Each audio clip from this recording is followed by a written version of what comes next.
কি ক্ষতি হইছে? এই দেখেন নতুন বাইক ক্র্যাশ করে গেছে। হেরে বাইকের হোগা চামড়া উঠে গেছে।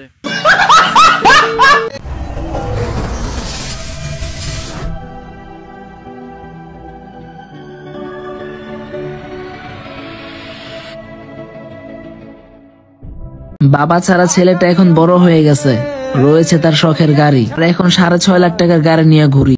আজকে আপনারা সবাই দেখবেন ছাগলের পাছার নিচে যখন R15 থাকে তখন ছাগলের কি অবস্থা। ওই দেখ কক্সবাজার বিচে নামে এরকম বিপদে পড়বো কখনই ভাবি নাই। গাড়ি এত চেষ্টা করার পরও এই জায়গা দিয়ে আর তুলতে পারি। বালির মধ্যে ইচ্ছা করে গাড়িটা ফালায় কি তামাশা করে। মানুষই ছিল, সবাই ছিল তাকায়, কেউ আর হেল্প করে নাই। টিকটকার দেখে কেউ হেল্প করে নাই, কারণ সবাই জানে ইচ্ছা করে প্রতিবন্ধীগিরি করে। মাথা নষ্ট।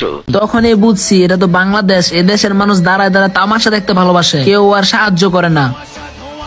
ছাগলের কথা শুনছেন, তুই ইচ্ছা করে গাড়ি বালির ভিতর ফালাবি, মানুষের করার কি?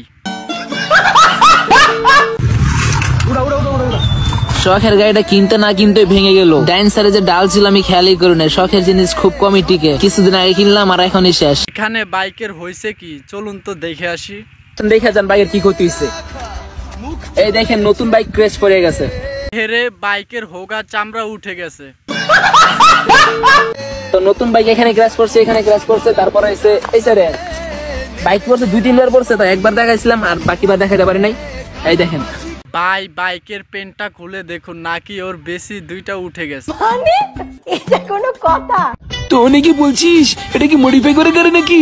আরে ভাই না, এটা মডিফাই করে গাড়ি না, এটা বিফোর গ্রেজুয়ালি গাড়ি। এটা হলো তোর দাদার বিসি। একটা বাইক কিনে তুই যা শুরু করছো।